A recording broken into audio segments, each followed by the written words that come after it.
Hello, my name is Nicolo Ju. I am one of the MSUC Sabah students taking diploma in education, TESOL, and currently I'm doing internship at SK St. Joseph Prinampang, a primary school.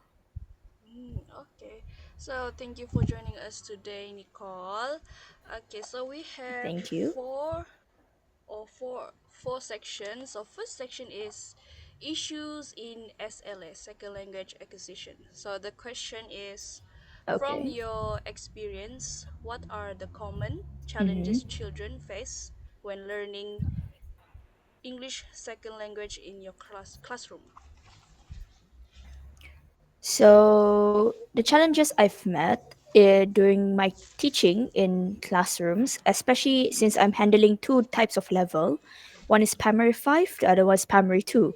So primary two, of course, you can see the trouble in them in terms of their pronunciation, their spelling.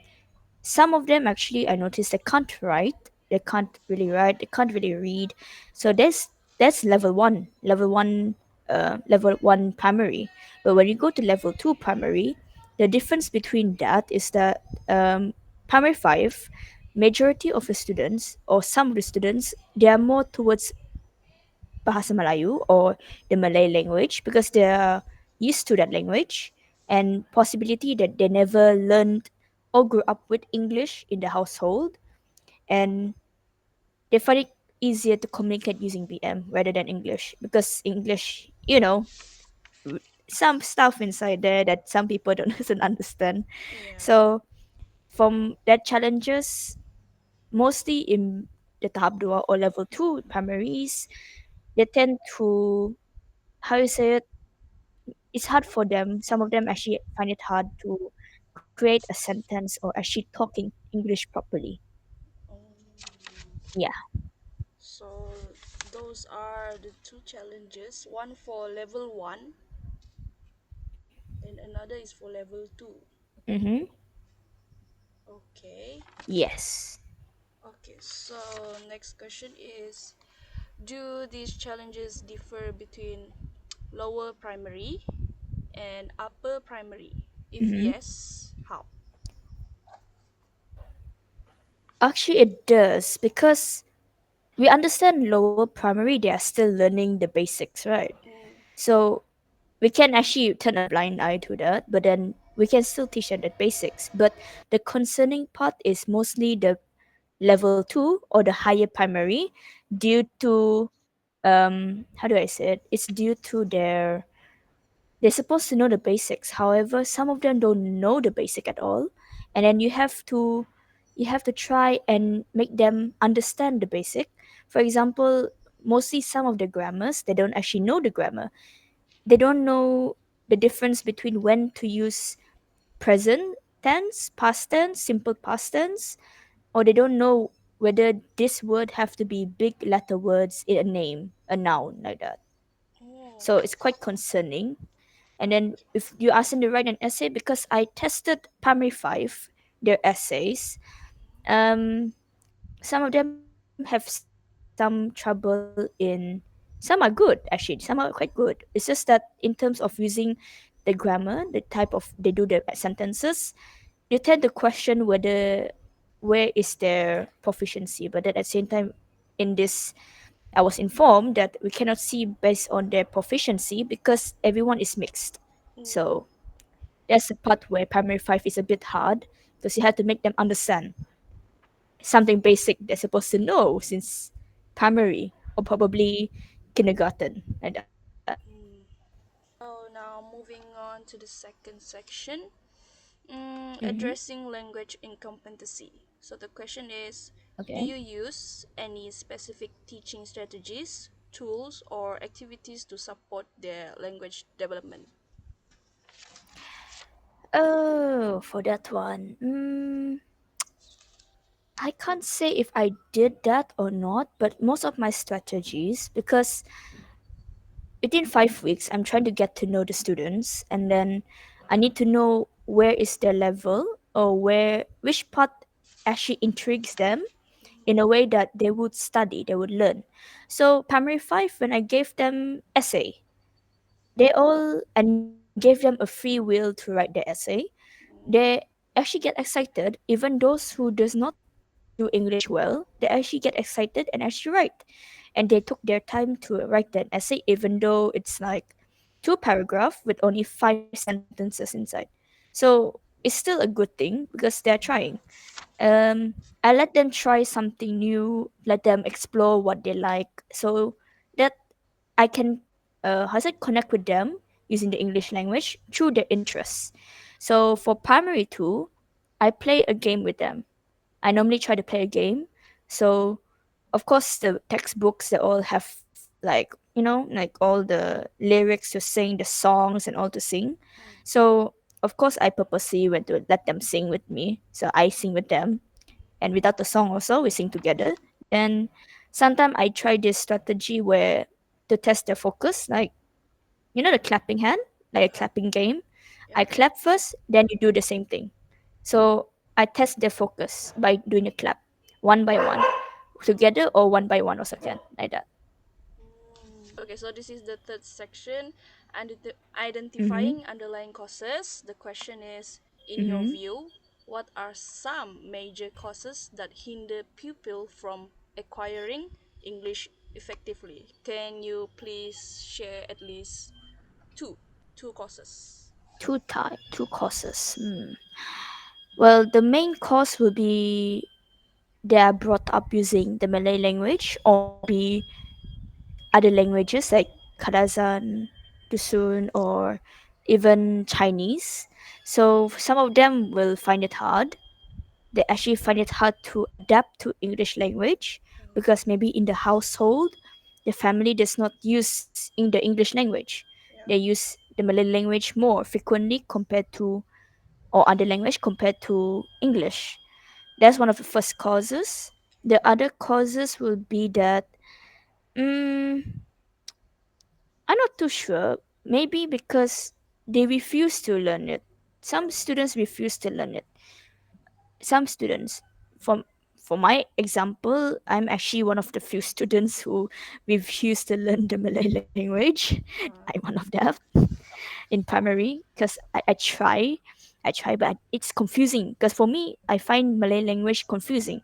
But yet again, I was brought up with the English language, so they all both stem from they're brought up, which language they're brought up in their household. But maybe if I can give another cause, what other cause? Can give more? Can also. Maybe what else? I'm not too sure because some of them have problems, some of them are okay, but sometimes some they're not exposed to English as well, which is also based on the family lah, based on their background as well. Okay. Those are mostly the main cause, unless they are from schools that use BM the most and they use here like that. But I think that's the only causes I can, the root of the cause, I can say, the root of the cause. But other than that, I don't think there's other more. But I think there should be more. But so far, when I came in contact, no. So far, I don't have other causes yet. Unless if we have to include disabilities, that's one of it also lah. Some of them have the hard time to actually, because based on disabilities, like for example autistic, even though I'm not, to not say that I'm accusing or anything or assumption, I'm just saying that some disabilities they have like, they have hard time to actually process certain things. Yeah. So autistic autistic is autistic. So autistic sometimes they can't catch certain things. Mm, And people, some students have severe ADHD and they can't focus on one thing. They focus on a lot of things and they tend to mix things up. So it comes with the ability of the student or the pupil and the exposure the family provide. That's two things. There's the two things I can say. okay. Some schools are a bit traditional in a way that they don't really do a modern way, like modern way in terms of like making the students enjoy. Like it's not just focusing on the book. You have to find a way to make them enjoy without the book also, but Mm. in a fun setting. Like I do be planning about trying to bring the students outside and explore and ask them questions like that. I do plan of doing that idea. So that way, if we expose fun, stern yet fun activities for the students, it allows them to, it's like a combination of old and modern. So it allows them to be more, how is it, adaptable. Because one, we're having fun. Two, we know this is serious, but we still have fun in learning this language. Like that. But for, I think, the education system, like we all know, the education system removed Mm. exams, which I disagree, because based on my experience in class Mm. and from other places, they are not, the students are, one, not eager. The second one is that they're not concerned about what they're learning. They're not concerned. You can see them that they're not concerned whether what's the use of learning this language. I thought Mm. I think that they should bring back exams. Actually, they should really bring back exams, even though if the education system haven't let go of letting exams happening, abolish the rule. I think it's the teachers still can do quiz, small exams or quizzes to test the students, Mm. so they know that it's a serious thing, and they need to know that in life, it's like, in life it's not easy. Actually, it's the same thing with exam. We had to connect the exam and life in a way that in life we can still fail, but the more we do, the more we get used to it, and we still succeed.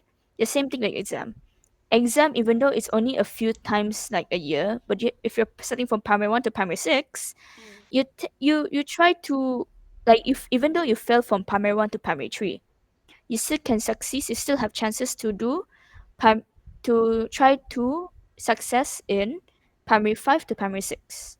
So that way they understand the concept that the same thing as life. So in the coming days, I might test my students in giving them exams. But then, even though I do not want them, I don't want the teachers to find out I'm giving them exams. But well, I need to test them also. Yeah. So in that way, the education system has to think about it. And also another advice now, because I find it a bit hard for the teachers and myself to teach special needs. Yeah. We don't have any we don't have any, how you said, courses or anything Courses. that helps us with dealing with the students special needs. Uh, And mostly most special needs teachers who teach special needs, they know they are, how's it, not that many, you can say. mm. Even if we use psychology also, psychology does not work sometimes when you don't know which type of disability we're dealing with. Mm. So yes, I feel like the education system has to find out something. Teachers are trying our best, we are trying our best, schools are trying their best also in a way, but it's a bit hard because we can't find this, we don't have a lot of people who teach special needs, so it's a bit hard. Very, very valuable and insight, Nicole. Actually, I have more Even though question, but I think you already answer most of the question and I most of find it the. funny, I find it funny how every time I answer one question, it answer at least 3 or 4 questions. That's what we. Somehow. That's what we needed. That's how.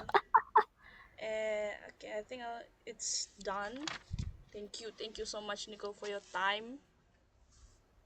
Thank you so Welcome. much.